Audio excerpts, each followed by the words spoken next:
वासुदेवाय हरये परमात्मने प्रणतक्लेशनाशाय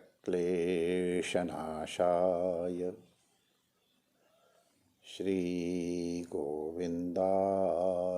नमो नमः।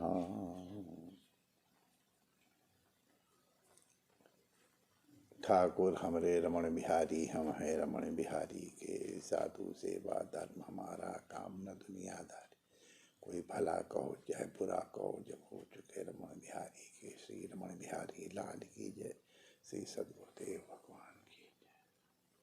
भगवान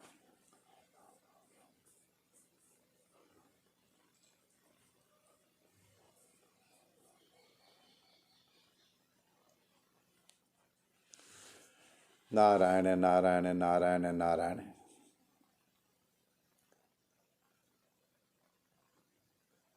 भगवान बुद्ध की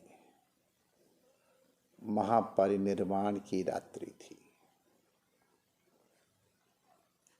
इसके पूर्व वो अपने शिष्यों को पहले बता चुके थे कि मैं 3 महीने बाद अपनी लीला स्मरण करूंगा और वो नदी पार करके मल्ल देश की राजधानी में 2 शाल वृक्षों के नीचे लेट गए।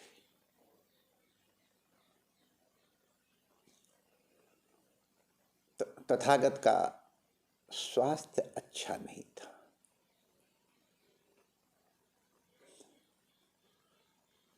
लोहार के पुत्र चुंड के यहाँ उन्होंने जो भोजन किया, अब वो जो भोजन किया है उसका नाम इसलिए मैं लेना आवश्यक नहीं समझता हूँ कि वो प्रसिद्ध है और उसकी नाना प्रकार से व्याख्या की गई है। ये बीच में प्रसंग आ गया इसलिए कह देना आवश्यक है। उस भोजन को करने से तथागत के पेट में मरोड़ प्रारंभ हो गए।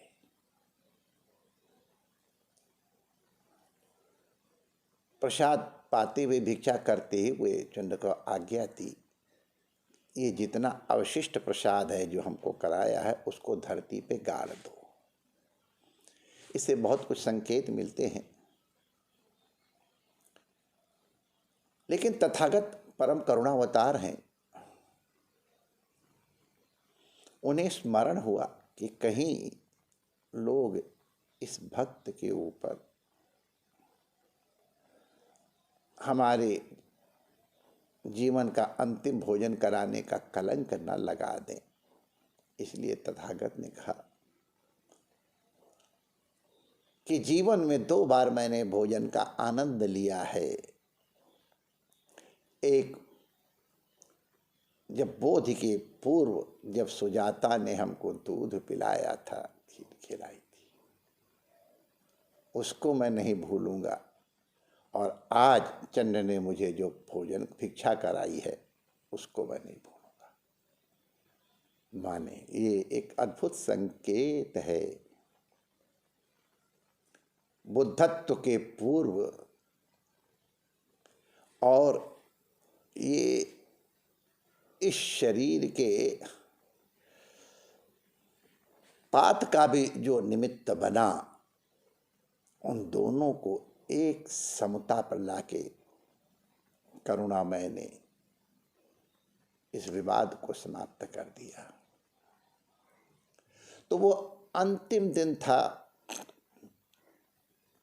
और तथागत का स्वास्थ्य अच्छा नहीं था।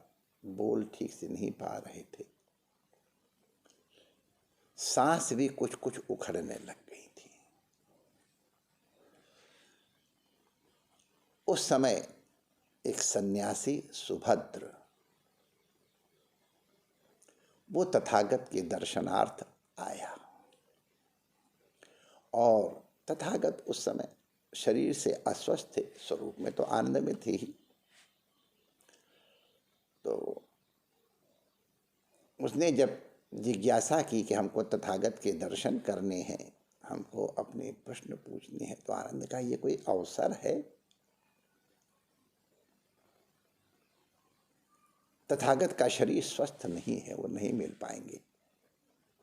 लेकिन परम कारुणिक भगवान बुद्ध ने सुन लिया और आनंद से कहा, आने दो इन सन्यासी को हमारे पास। और सुभद्र सन्यासी आकर के भगवान बुद्ध से जिज्ञासा करते हैं,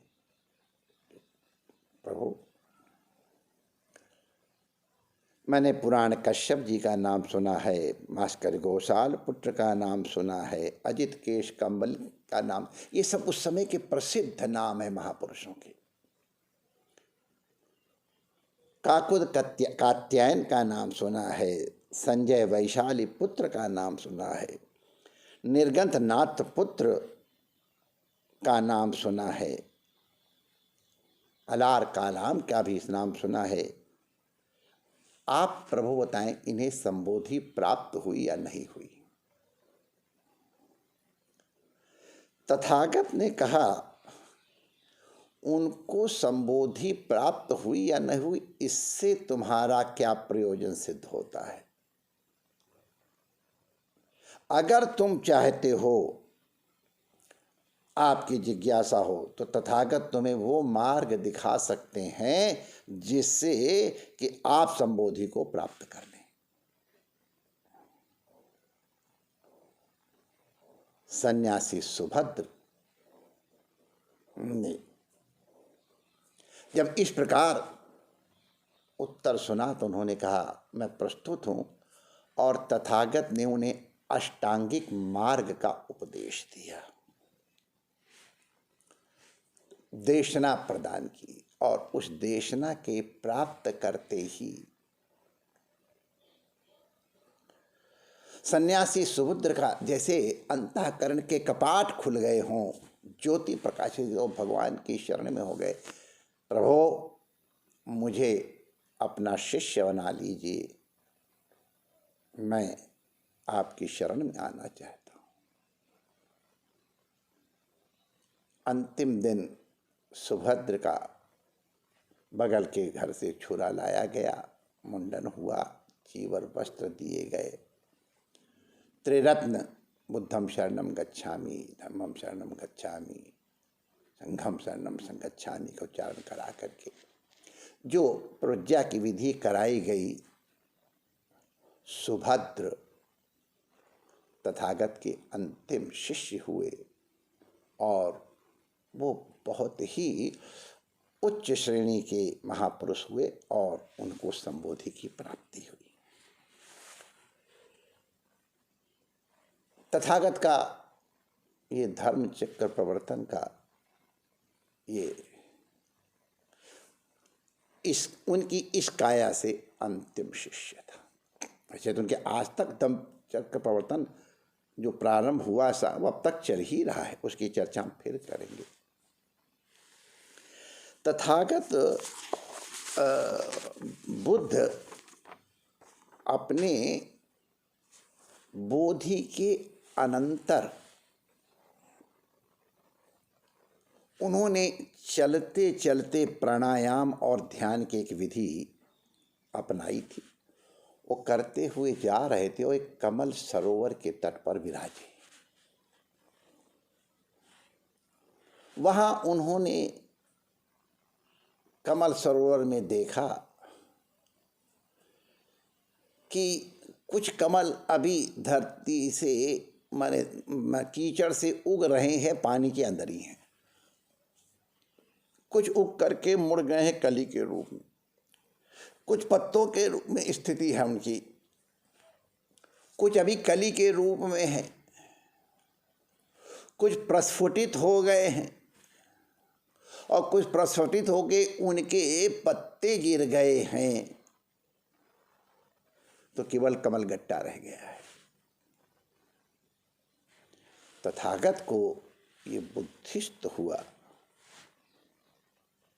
ये एक ही कमल की भिन्न भिन्न अवस्थाएं हैं। तथागत ने बुद्धि बनाई एक निर्णय किया कि हर व्यक्ति की अवस्था इसी प्रकार अलग अलग है, सबको एक प्रकार की ही देशना नहीं करनी है। जैसे जब माता के स्तन में दूध उत्पन्न होता है तो बालक जिस तरह उसके पान के लिए आतुर होता है, माता भी अपने वत्स को दूध पिलाने के लिए आतुर होती है। उसका भरा हुआ दूध पिलाने के लिए उछलता है, आतुर होती है और तब वत्स की ओर जाती है। तथागत की यही व्यवस्था हुई। अपनी संबोधि के 49वें दिन तथागत जब उस बोधि वृक्ष के नीचे जब साधना कर रहे थे तो स्वास्थ्य नाम का एक चरवाहा उनकी सेवा करता था, जिसने इस दिन उनको संबोधि प्राप्त हुई है, उस आसन के लिए कुश ला करके उसने ही दिए थे। तो उस समय से स्वास्थ्य तथागत के साथ है और आज उनका परिनिर्वाण हुआ तो भी वहाँ उपस्थित है। तथागत उससे तो संबोधि के अनंतर तथागत ने स्वास्थ्य को, सुजाता को और इसके भाई भोला इत्यादि को, कुछ बच्चों को ही सबसे पहले देशना प्रारंभ की, उनको गुण दिए थे। वो उनके आदि शिष्य हैं, स्वास्थ्य उनका आदि शिष्य है या आदि शिष्यों में से एक है। चलो, हमको मालूम है गीता की भगवान बुद्ध की देशना की महिमा का बखान करना सहज नहीं है।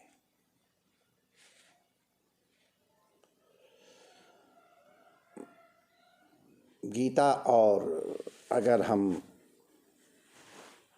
कठोपनिषद दोनों की उक्तियों को साथ लेके चलें तो मनुष्यानाम सहस्रेषु कश्चिद् यतते सिद्धये यततामपि सिद्धानाम कश्चिन् मां वेति तत्त्वतः और श्रवणयापि बहुभिर्यो न लभ्यः शृण्वन्तोऽपि बहवोऽयं न विद्युः आश्चर्योऽस्य वक्ता कुशलोऽस्य लब्ध्वा आश्चर्यो ज्ञाता कुशलानुशिष्टः। इन दो उदाहरणों का हम अगर आश्रय लेके कहें तो ये जो परम तत्व है इसकी ओर आने वाले ही बड़े दुर्लभ हैं। न जाने कितने लोगों में कोई ऐसा है जो इस ओर बढ़ने के लिए पैर बढ़ाता है। उनमें जो चेष्टा करते हैं उनमें कुछ लोग ही हैं जो बीच में इसको छोड़ते नहीं, अंत तक प्राप्त कर लेते हैं। दुर्लभ है। लेकिन उन दुर्लभ लोगों में से भी जिसने इसको प्राप्त किया है वो ज्ञाता तो हो जाएगा, अनुभूत करने वाला तो हो जाएगा, लेकिन इसका वर्णन करना वो उससे भी कठिन है। हर ज्ञाता, हर अनुभूति करने वाला इसको बता नहीं सकता है, क्योंकि वो शब्द की प्रकट करने की शक्ति से परे है। तो वो वक्ता बहुत कठिन है, वो आश्चर्य है, माने बहुत दुर्लभ है। और कुशला अस्य लब्धा, इस महिमा को प्राप्त करने वाला बहुत कुशल का तात्पर्य यहाँ दुर्लभ ही है। तो बहुत से जानकारों में भी कोई जानकार वक्ता होता है और अनुशासन करने वाला इन इतने आश्चर्यमय लोगों में से कोई हजारों साल में, सैकड़ों साल में एक होता है। भगवान बुद्ध इसी प्रकार के अनुशासता हैं। वक्ता हैं। धरती पवित्र हुई है बहुत महापुरुषों से, जिनके कारण संसार आज वो नहीं है जो होता अगर वो न होते। लेकिन उन सब में तथागत भगवान बुद्ध हिमाच्छादित हिमालय के समान एक विशिष्ट स्वरूप धारण करते हैं। उनका जैसा वक्ता, उनका जैसा अनुशिष्टा दूसरा कोई नहीं हुआ है। संसार में वो पहले महापुरुष हैं जिन्हों जीव के कल्याण के लिए अपने आप को समर्पित किया। धर्म की देशना करने के लिए, धर्म के प्रचार के लिए, कृपा करके धर्म माने आप बौद्ध धर्म न समझें। भगवान बुद्ध ने कभी कोई अपने नाम से धर्म नहीं कहा। हम इसकी चर्चा अभी यत्किंचित करने की चेष्टा करेंगे समय सीमा के अंदर। जो जीव को मुक्त कर सके दुखों से, चिंताओं से, ऐसे सद्धर्म को उन्होंने धर्म नाम दिया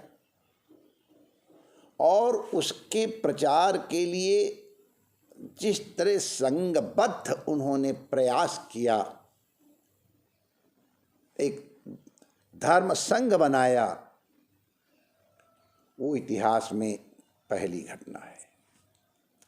इसके पहले व्यवस्थित रूप से धर्म प्रचार, संगठित रूप से धर्म प्रचार की कोई घटना हमको सुनने में नहीं आई। तो पहला प्रयास था और कितना मर्यादित वो प्रयास था, उसको तो हम और आप जो आज यहाँ बैठे श्रवण कर रहे हैं उसको समझ सकते हैं। तो तथागत हिमालय की तरह हैं। उनकी महिमा का वर्णन जैसे वो हैं, उनको समझना ही कौन सा आसान है। हर व्यक्ति अपनी दृष्टि से उनकी वाणी को सुनता है, उनके दर्शन करता है, उनका तो अपने संस्कार के अनुरूप ही तो उनकी देशना को श्रवण करता है। और ये अंतर हम लोग उनकी महापरिनिर्वाण के अनंतर ही देख रहे। 1 महीने के अंदर ही जो धर्म संगीति हुई राजगृह में, उसी में भगवान के बुद्ध के वचनों के अर्थ में मतभेद दिखाई पड़े और इसीलिए मान्य उपाली ने, मान्य आनंद ने फिर उनको संचित करने का विनय पिटक और ये सब उस समय की घटना है। तो जैसे तथागत ने कहा कि हर व्यक्ति की साधना का कोई स्तर होता है, तो उन्होंने सोचा कि इसके लिए हमको प्रयास करना पड़ेगा। और जब दूध उनका उबला तो संबोधि के 49वें दिन उन्होंने स्वास्तिक से प्रार्थना की, अब मैं जाऊंगा, समय तुमने मुझे बहुत सहयोग दिया, मैं तुम्हें भूलूंगा नहीं। और फिर हमने देखते जीवन में तथागत स्वास्थ्य के पास आए, उसको लेने भी आए और उसको प्रवृज्जा भी दी और अंतिम समय तक उनके साथ रहा। वो एक पृथक घटना है। उससे अनुमति लेके आए तो मार्ग में उन्हें उपाक नाम करके एक ऋषि तपस्वी मिले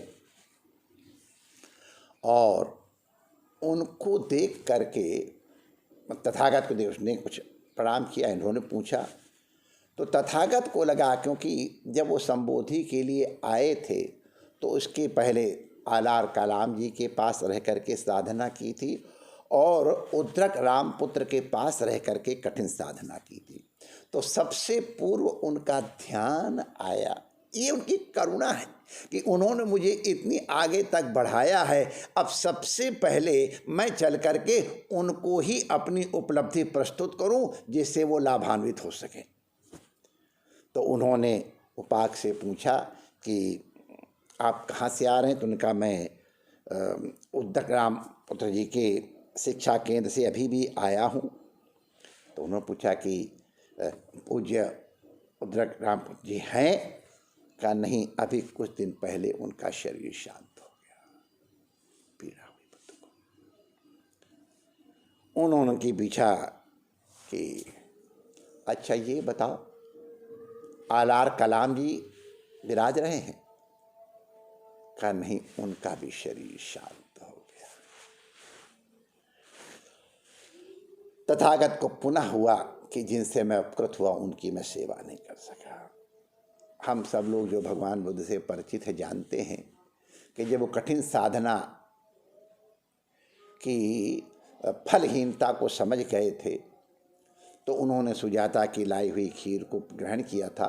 तो उनके साथ जो 5 तपस्वी मित्र रहते थे वो उनको छोड़ के इसलिए चले गए कि अब बुद्ध का पतन हो गया, ये तो खाने पीने लग गया, नवती कन्या से बातचीत करता है। बुद्ध को उनका स्मरण हुआ। तो उन्होंने पूछा अच्छा तुमने कौंडन्य नाम का तपस्वी सुना है? कहा उनको मैं जानता हूँ। वो कौंडन्य, मान्य कौंडन्य जी और उनके 4 मित्र वो वाराणसी की तरफ मृगदाव वन में साधना कर रहे हैं, ऋषि पत्तन में। तथागत ने फिर गंगा के किनारे का मार्ग लेकर के और सबसे पहले वो धर्म चक्र की देशना के निमित्त मृगदाव वन पहुँचे और उनको देख करके उन 5 मित्रों ने जो उनके साथ थे उन्होंने कहा ये आ रहा है, अब हम इसका सम्मान नहीं करेंगे। लेकिन जैसे ही भगवान बुद्ध उनके निकट आए तो उनके तेज को देख करके 5 अद्भुत हो गए, खड़े हो गए और फिर भगवान तथागत ने उनको आर्य सत्यों का उपदेश दिया, अष्टांगिक मार्ग उपदेश दिया, साधना के पथ बताए और फिर वो उनके कृपा पात्र शिष्य बन गए। ये जिस समय तथागत, कुछ समय का ध्यान रखना है इसलिए मैं इसको संक्षिप्त करना चाहता हूँ। भगवान बुद्ध की शिक्षाओं से सब परिचित हैं कि उनके त्रिरत्न क्या हैं, उनके 4 आर्य सत्य क्या हैं, अष्टांगिक मार्ग क्या हैं, पंचशील क्या हैं, इनसे सबको परिचित है। तो जब वो आर्य सत्यों का वर्णन किया, ये 5 मित्र उनके सन्यासी बन गए तो लगभग 3 महीना तथागत वहाँ रहे। उस समय दीर्घनख नाम करके एक विद्वान तथागत के पास आए और उन्होंने प्रश्न किया कि महाराज आपकी मान्यता क्या है, आपकी साधना की मान्यता है? तो भगवान तथागत ने कहा देखो मेरी कोई एक दृढ़ मान्यता नहीं है, मेरा कोई शिक्षाएं, कोई सिद्धांत नहीं है, मेरा कोई दर्शन नहीं है। मैंने शास्त्रार्थ के द्वारा, वाद विवाद के द्वारा कोई निष्कर्ष नहीं प्राप्त किया है। ये जितनी ये मान्यताएं हैं हे दीनक, ये सबको प्रतिबद्ध करने वाली हैं। हम मनुष्य को स्वतंत्र करने के लिए आए हैं। तो आप स्मरण करें कमल की विभिन्न अवस्थाओं का, कि कौन किस अवस्था में। ये संस्कार हमारे सनातन धर्म के भी शास्त्रों में हैं। कुछ लोगों का कर्म में अभिरुचि होती है, कुछ लोगों की त्याग में ज्ञान में अभिरुचि होती है, कुछ लोगों कुछ त्याग कुछ ज्ञान में अभिरुचि होती है। तो इनके लिए अलग अलग मार्ग हमारे यहाँ निर्दिष्ट हैं। वही तथागत की मान्यता है। महर्षि महिमान सूत्र में जैसे आया है, रुचि नाम वैचित्यात ऋज कुटिल नाना पथ जुषाम नृणामेको गम्य तमसी पैसा मरना। लक्ष्य की प्राप्ति आवश्यक है। साधन या साधना क्या होगी, मार्ग क्या होगा, वो व्यक्ति जहाँ खड़ा है उसके अनुसार निर्धारित होता है। जो व्यक्ति जहाँ है वहीं से उसके मार्ग का, उसकी दिशा का निर्देशन होगा, वहीं से उसकी गति का निर्देशन होगा, उसकी अवस्था के अनुरूप उसकी साधना का परिपाक होगा। तो भगवान बुद्ध ने कहा कि मेरी शिक्षाएं एक उंगली की तरह हैं, ध्रुव तारा की ओर इंगित कर रही हैं। ध्रुव तारा नहीं है, ये उंगली ध्रुव तारा की ओर इंगित कर रही है। अगर उंगली को ही ध्रुव तारा आपने समझ लिया तो आप हमारी शिक्षाओं से भटक जाओगे। अद्भुत देशना है, संकेत है, लक्ष्य तुमको स्वयं प्राप्त करना है। एक ध्रुव तारा को हमारी जो उंगली दिखा रही है आपको, इसको हो कृपा करके एक निदर्शन मात्र मानना। ज्ञान तो तुमको, अनुभूति तो तुमको स्वयं से ही होगी। उत्तीय नाम के एक सन्यासी आए थे, वहीं पे मृगदाव वन में ही।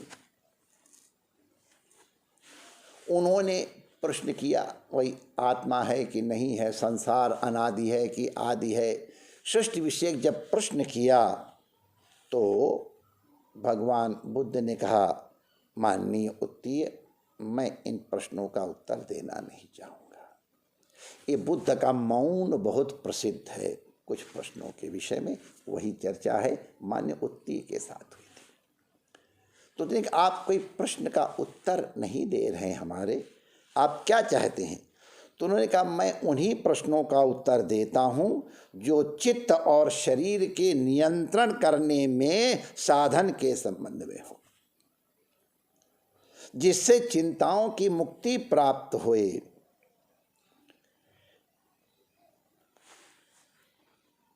सृष्टि रहेगी कि नहीं रहेगी, हमको उससे क्या है। हम जब तक है, हमको हमारा बंधन दिखाई पड़ रहा है, हमारा दुख हमको दिखाई पड़ रहा है, इस दुख की निवृत्ति है और इस दुख की निवृत्ति का उपाय है, ये हम तुमको बताते हैं।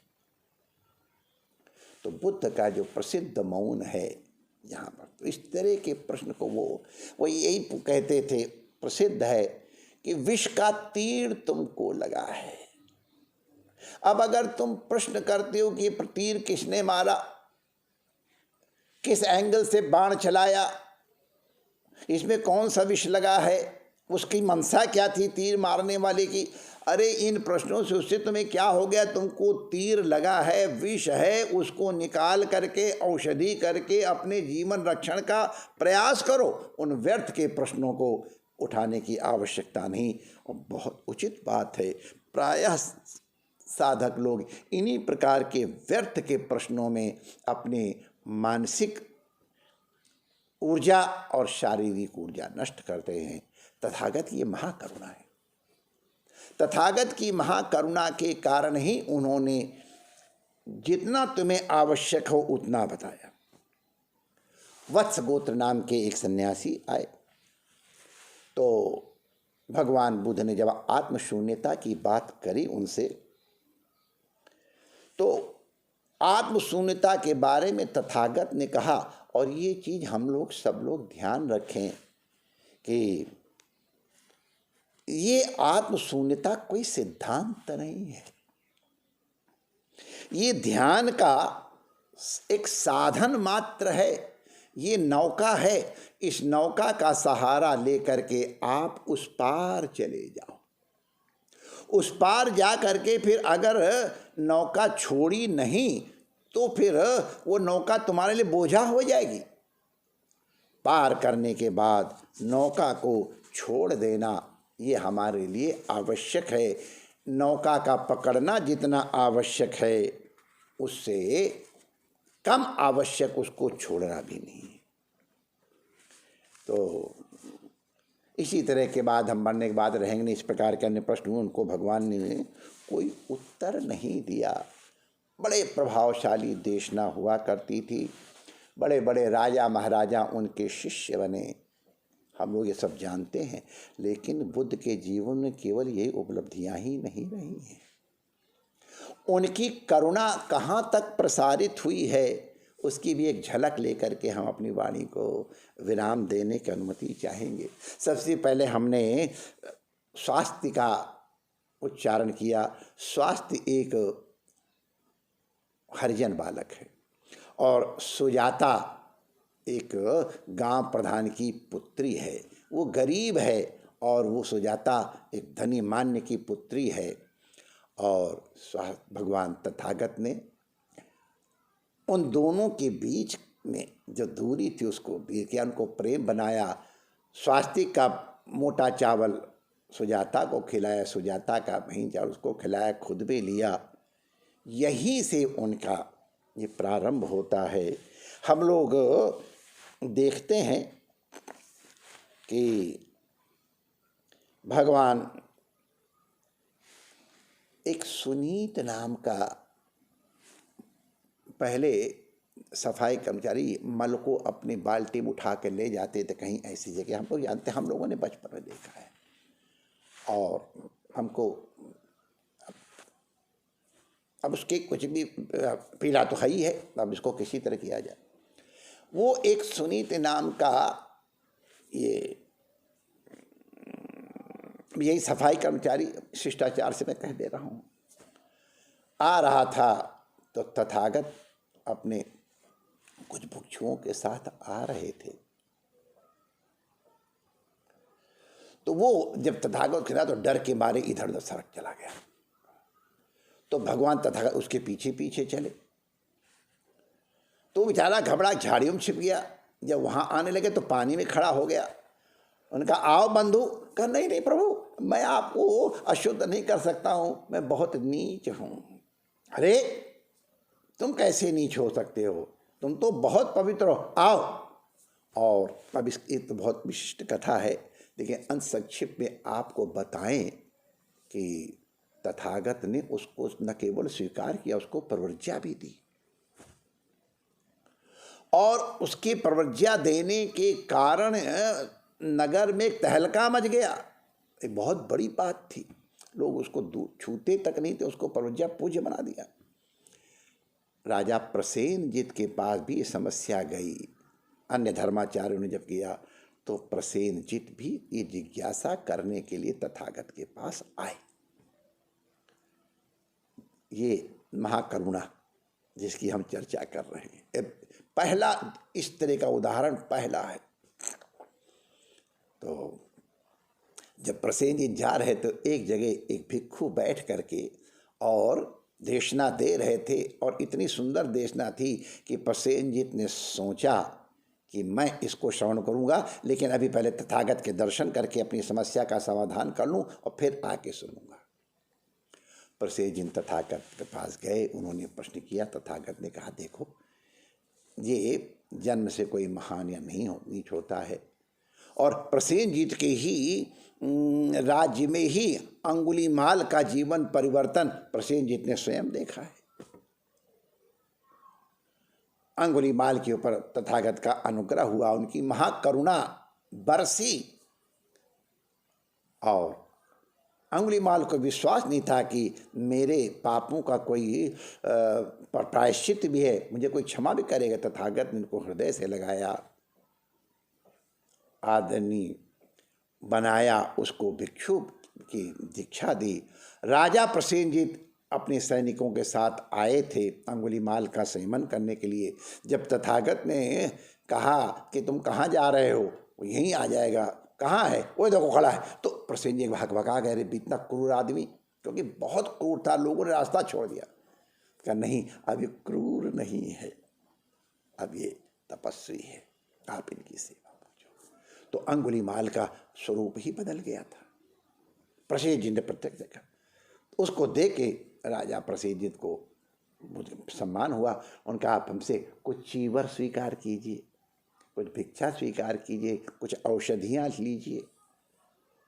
तो अंगुलीमाल ने कहा मेरे पास 3 चीवर हैं जो मेरे लिए पर्याप्त हैं, मैं स्वस्थ हूँ, इसलिए मुझे औषधि की आवश्यकता नहीं है। भिक्षा मांग करके मैं जीवन यापन, मुझे इस प्रकार की कोई आवश्यकता नहीं है।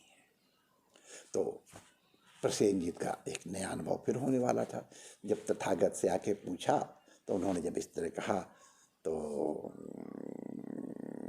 प्रसेनजीत को कहा, ये जो उन्होंने इस नए भिक्षु की चर्चा की, का तुमको मालूम कौन है? वो सुनीति ही है। आश्चर्य हुआ। सुनीति को 3 दिन में प्रवज्ञा मिली, कुछ ही समय में उसके आर्य सत्यों का और सूत्रों का पूरा ज्ञान हो गया। उसकी देशना सुनने के लिए बड़े बड़े भिक्षु एकत्रित होते हैं। तात्पर्य क्या, भगवान तथागत की महाकरुणा ने उसको इतने बड़े, माने उसको भी ये नहीं देखा गया, संभावना देखी, संभावना देख के उसको तथागत ने महान बनाया। अरे तथागत की करुणा तो हथिनी के ऊपर भी बरसी, उसका भी वर्णन। एक महारानी हथिनी से उन्होंने बहुत प्यार किया, और इसी हथिनी से जिसने कि तथागत को अपनी वाणी सिखाई थी करके कि महारानी की आवाज़, इसी वाणी से जब देवदत्त के प्रेरणा से अजातशत्रु एक भयंकर हाथी छोड़ा था तथागत के मारने के लिए, तो उसी महारानी हथिनी की ध्वनि करके ही और उस हाथी को तथागत ने बस में कर लिया था, क्योंकि महारानी का सम्मान तो हाथी ऐसे करके। तो हथिनी से भी उनका प्रेम हुआ, चरवाहों से भगवान तथागत कभी भैंसों के किस प्रकार से चर्या की जाती, कैसे नहलाया जाता, धुलाया जाता है, कैसे उनको चारा दिया जाता है, इसके ऊपर देशना दी कि भिक्षुओं को कैसा अपना जीवन यापन करना चाहिए। तो चरवाहों को भी देशना देते हैं, राजा प्रसेनजीत को भी देशना देते हैं, बिम्बिसार को भी देशना देते हैं। तो राजा महाराजा, डाकू, हाथी घोड़ा, सबको उन्होंने स्वीकार किया। आम्रपाली नाम की एक नगर वधु को भी उन्होंने, आज उसका नाम अमर हो गया है, उसके पुत्र जीवक का नाम अमर हो गया है। ये प्रभु की करुणा है। अजातशत्रु जो तथागत का देवदत्त के कारण पहले विरोधी, क्या प्राणलेवा शत्रु बन गया, पत्थर तक ढुलकाए गए, न जाने क्या क्या किया गया, वही अजातशत्रु तथागत का कृपा पात्र बना है। प्रथम बौद्ध संगीति वो हुई थी, वो उसी के देख रेख में, उसी के साधन से हुई थी। तो तथागत इन विरोधियों को भी कैसे मनाया जाता है। तथागत के ऊपर लांछन भी बहुत लगे, केवल एक आध चर्चा कर लें। सुंदरी नाम की एक महिला को, इस तरह की हमने घटना और भी सुनी है, लेकिन तथागत के साथ ये पहली ऐतिहासिक घटना है। इसका वर्णन है हमारे बौद्ध शास्त्रों में कि तथागत की कुटिया के पास एक उथली वो समाधि बना करके उसको उसमें गाड़ दिया गया।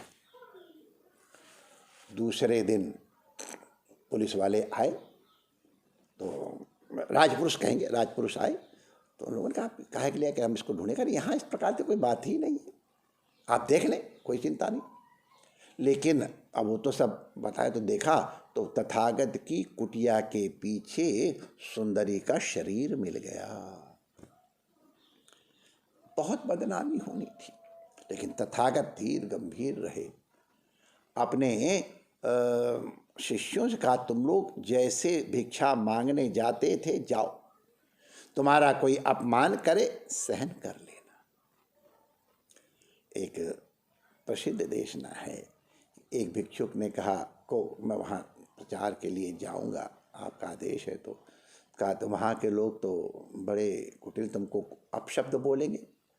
तो कोई बात नहीं, अगर अपशब्द बोलेंगे तो क्या आपत्ति है, मैं उनको अपनी आपकी बताई हुई विधि को, आपके रत्नों को बांटूंगा, धन्यवाद मानूंगा, उन्होंने हमको मारा नहीं। अच्छा मान लो तुमको मारने लग जाएंगे तो क्या करोगे? अपमानित में कहना अगर मारने लग जाएंगे तो मैं धन्यवाद दूँ, तो मुझे जीवन से मारा तो नहीं। अच्छा मान लो अगर तुमको मार देंगे तो आपने हमारे पर अनुग्रह कर दिया, मार देंगे तो आत्महत्या करना पाप है, आपने मुझे जो दिया मुझे प्राप्त हो गया, शरीर तो अब सेवा के लिए है, अगर उसके लिए शरीर समाप्त भी होता है तो हमको जो प्राप्त हो गया, हमें कोई पीड़ा नहीं, हम उसके लिए भी प्रस्तुत रहेंगे। तथागत बुद्ध ने कहा जाओ वत्स, तुम योग्य हो और देशना दी, तुम जा करके उस देश का कल्याण करो जाके।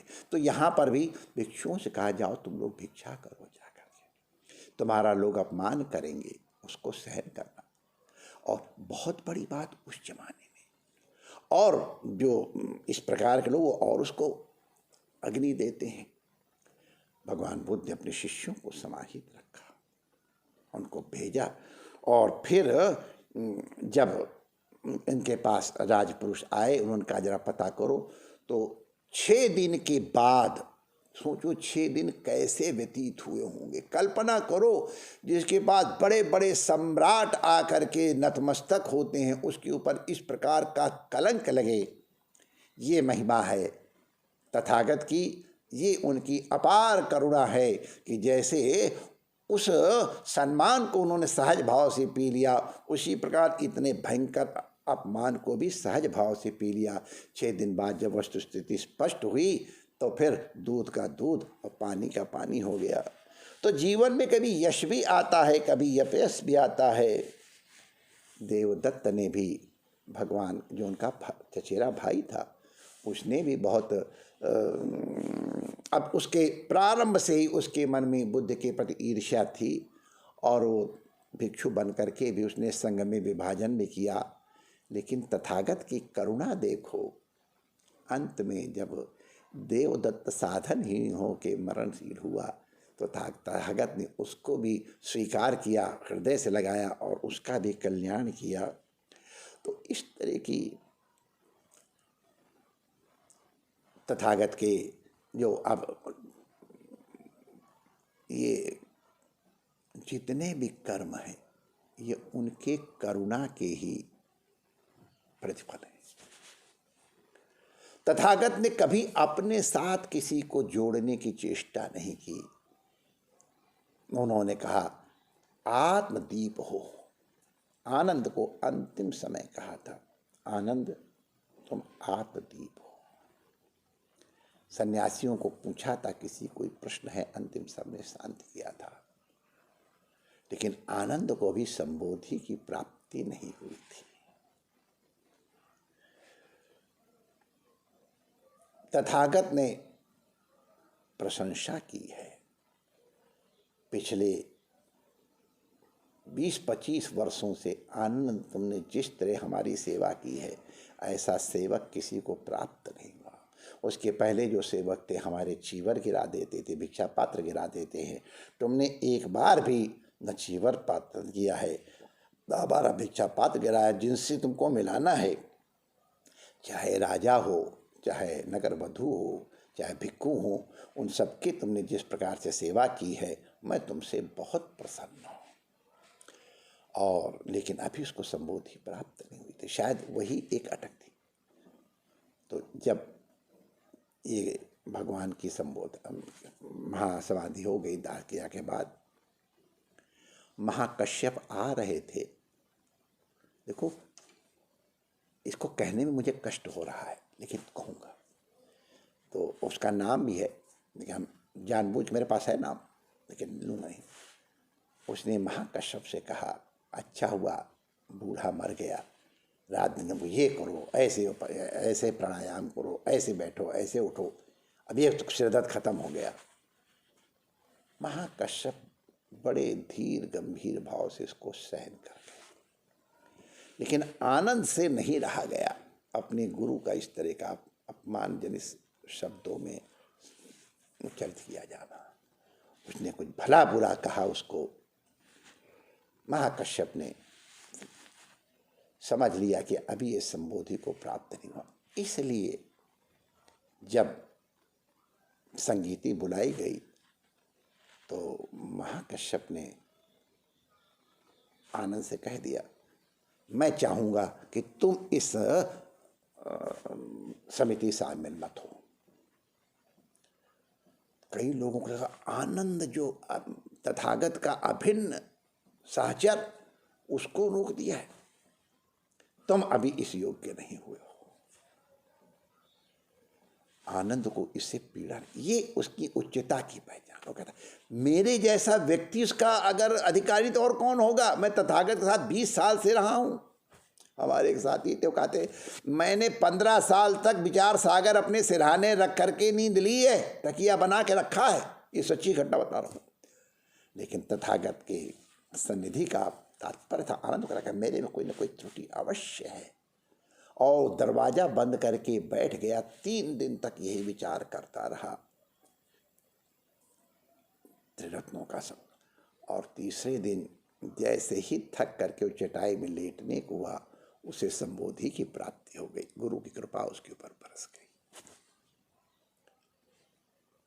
तब महाकश्यप ने कहा, उसको दूसरे दिन देखा, हाँ अब तुम चलो सभा में, तुम्हारा स्वागत है, तुम उसका संचालन करो। स्वास्थ्य की अनुभूति है। नदी के किनारे खड़ा है, तथागत का महापरिनिर्वाण हो गया है। उनके प्रारंभ से अंतिम समय तक उनका सहचर रहा है, उनका सेवक रहा है, शिष्य रहा है, उसको पीड़ा हो रही है। तथागत ने उसके ऊपर अनुग्रह किया। अरे ये बादल वही नहीं है जो मेरे सामने थे, देखो ये नदी गंगा वही नहीं है। देखो गंगा के इस तरह में कितने बोधि वृक्ष बीज लगा दिए गए, आज इतने बड़े बड़े हो गए हैं। वत्स, मैंने बीज बो दिया है, ये वृक्ष बन जाएंगे। वृक्ष में बीज दिखाई नहीं पड़ेगा, लेकिन वृक्ष ही बीज है। ये संघ और धर्म, ये मेरा ही रूप है। इनके माध्यम से तुम देशना की प्राप्ति करो, उसके अनुसार चलने की चेष्टा करोगे तो तुम सदैव मुझको अपने साथ अनुभूत करोगे। मैंने जो तुमको शिक्षा दी है, चरित भिक्षवे बहुजन सुखाए बहुजन हिताए, तुम लोग उसी का पालन करो, आत्मदीप बनो और जगत में इस धर्म का प्रचार करो, जिससे जगत के दुख और चिंताओं का नाश हो सके, लोगों को आनंद की प्राप्ति हो सके। ये तुम करते रहोगे तो तुमको मैं कभी दूर हूँ ऐसी अनुभूति ही नहीं होगी। तथागत भगवान बुद्ध आज इतने 100 वर्ष बीत गए, हजारों वर्ष बीत गए हैं, लेकिन आज भी वो धम्म के रूप में, आज भी संघ के रूप में वो सजीव हैं। उनके उपदेश, उनके आदेश हमारे साथ हैं। वो इनकी महाकरुणा ही है। हमें प्रसन्नता है कि आज भी उनके ऊपर कितनी विशिष्ट चर्चाएं चल रही हैं। Association of Indian philosophers international के माध्यम से हमारे SR भट्ट जी, जिनको इस प्रकार के विषयों का चयन, उनकी व्यवस्था और संचालन का बड़ा अनुभव, मैं उनके लिए बड़ा आस्था रखता हूँ। और वही एक ऐसे व्यक्ति जो हमारे जैसे निकम्मे व्यक्ति को भी पकड़ा करके कुछ नाटक करवा लेते हैं। अगर वो न होते तो शायद हम आपकी सेवा में इस तरह उपस्थित हो पाते कि नहीं हो पाते, इसमें हमको संदेह है। लेकिन बहुत उत्तम विषय उन्होंने चयन किया कि भगवान बुद्ध की महाकरुणा। ये भगवान बुद्ध की महाकरुणा को हम थोड़ा दूसरे तरफ से कहेंगे, महाकरुणा ही तथागत है, तथागत ही महाकरुणा है, दोनों में कोई भेद ही नहीं है। वो करुणावतार ही हैं, संसार के सार जो कहा गया है उस रूप में अगर हम उनको वंदन करते हैं, इसीलिए हमारे उनको भगवान रूप, भगवान का अवतार स्वीकार किया गया है। हमारे अंतःकरण में अवतरित होकर के हमें त्रिरत्न के माध्यम से, चार आर्य सत्यों के माध्यम से, अष्टांगिक मार्ग के द्वारा से, पंचशील के द्वारा हमारे अंतःकरण को उज्ज्वल करें, हमें सन्मार्ग की ओर उन्मुख करें। इसी प्रार्थना पूर्वक सभी जो ये इसके व्यवस्थापक लोग हैं उनको साधुवाद देते हुए, और आप लोग जो सुन रहे हैं उनका वंदन करते हुए, मैं अपनी वाणी को और पुनश्च तथागत को वंदन करते हुए अपनी वाणी को विराम देना चाहता हूँ। जय श्री कृष्ण।